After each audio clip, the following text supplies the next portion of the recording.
ये है IRCTC का पोर्टल और जब भी मैं आपको IRCTC पोर्टल पर जाकर तत्काल टिकट निकालने को कहूं, तत्काल टिकट बुक करने को कहूं, तो आप एक ही बात कहोगे कि होगा या नहीं होगा, या हमसे नहीं होगा, या कंफर्म तत्काल टिकट नहीं मिल सकता। इसका सबसे बड़ा रीजन होता है कि तत्काल टिकट की कालाबाजारी खूब तेजी से चल रहा है। बहुत सारे देखते होंगे, सुनते होंगे कि ऑटोमेटेड बोट्स का इस्तेमाल किया जा रहा, ऑटोमेटेड एप्लीकेशन का इस्तेमाल किया जा रहा और तरह तरह से तत्काल टिकट की कालाबाजारी की जा रही है। यहाँ पर आप सारा डिटेल फिलअप करते रहते हैं, तब तक सारे तत्काल टिकट उड़ा लिए जाते हैं। यहां तक कि जो टिकट एजेंट होते हैं वो भी तत्काल टिकट को खूब सारा बुक करके अनऑथराइज्ड तरीका से वो सेल करती हैं। अब यहां पर रेलवे ने एक नया नियम लाने को सोचा है जिससे आम लोगों को तत्काल टिकट बुक करना आसान हो जाएगा। सिर्फ आसान ही नहीं बल्कि कंफर्म तत्काल टिकट भी मिलेगा। इसमें कुछ नियम है जिसको आपको ध्यान में रखना जरूरी है। भाई आप अगर रियल यूजर है तो आपको घबराने की कोई जरूरत नहीं है, लेकिन जो अनऑथराइज्ड तरीका से या फेक अकाउंट बनाकर या विभिन्न प्रकार के अकाउंट बनाकर तत्काल टिकट बुक करते हैं उनके लिए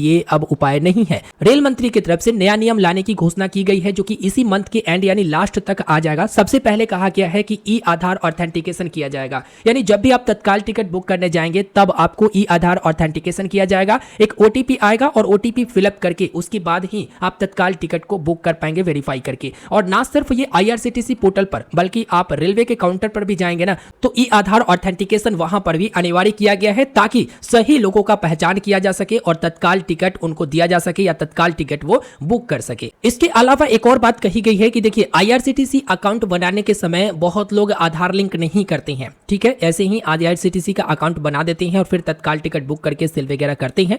तो ऐसे में कहा गया है कि नया नियम के मुताबिक अब आपके IRCTC जो अकाउंट होंगे उसमें आधार लिंक होना जरूरी है। अगर आधार लिंक नहीं है तब यहां पर आपको प्रायोरिटी इसमें नहीं दिया जाएगा, प्राथमिकता नहीं दिया जाएगा। सही यूजर की प्राथमिकता देने के लिए सबसे पहले यह कहा गया है कि IRCTC अकाउंट में आपका आधार लिंक है तो शुरुआत के जो 10 मिनट है वो आपको मिलेंगे तत्काल टिकट बुक करने के लिए। यानी कि तत्काल टिकट की अगर समय सुबह 10 बजे से शुरू होता है या 9 बजे से शुरू होता है तो आपको 9:10 या 10:10 तक के शुरुआत के जो समय होता है वो दिया जाएगा उन लोगों के लिए जो IRCTC अकाउंट से अपना आधार लिंक किए हुए हैं। और इसमें खास बात ये कहा गया है कि जो शुरुआत के 10 मिनट आपको मिलेंगे ना, इसमें किसी भी प्रकार की ऑथराइज जो IRCTC का एजेंट होगा वो भी टिकट बुक नहीं कर पाएंगे, वो 10 मिनट के बाद ही बुक कर पाएंगे। यानी शुरुआत के जो 10 मिनट है बुकिंग का जो विंडो खुलेगा तो उस समय से लेकर 10 मिनट तक के केवल आधार ऑथेंटिकेशन इंडिविजुअल यूजर को ही टिकट बुक करने की अनुमति मिलेगा। अक्सर देखा जाता है कि जो IRCTC का एजेंट होते हैं वो बल्क में टिकट निकाल लेते हैं, बल्क में टिकट बुक कर लेते हैं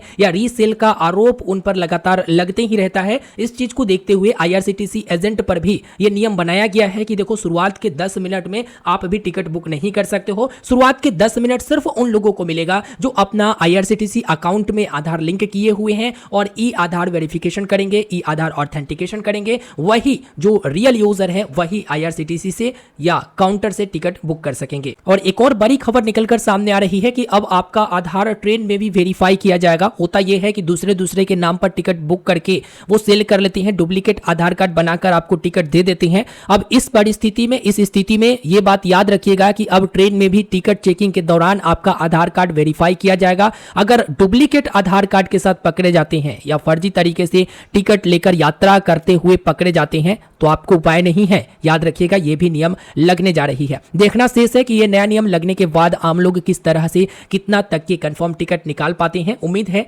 निकाल ही पाएंगे, शुरुआती के 10 मिनट उनको मिलेगा। इसके अलावा भी जो ई आधार ऑथेंटिकेशन करेंगे उन्हीं को टिकट मिल पाएगा। यानी पूरी तरह से जो आम लोग हैं इसको राहत देने के लिए यह नया नियम लागू किया जा रहा है। उम्मीद करेंगे आपको यह छोटा सा वीडियो पसंद आया होगा। वीडियो को लाइक करके अपने दोस्तों तक शेयर करिएगा। चैनल पर नए हैं जरूर सब्सक्राइब करिएगा। और वीडियो के अंत में आपको जानकारी दे दूं कि पिछले 6 महीने में 2.5 करोड़ से ज्यादा यूजर आईडी को अनुचित गतिविधियों के शक में रद्द कर दिया गया है। लगभग 20 लाख यूजर अकाउंट्स की अभी भी जांच चल रही है। तो याद रखिएगा इस पर अब तगड़ा से जांच हो रहा है और नया नियम लगने वाली है। धन्यवाद।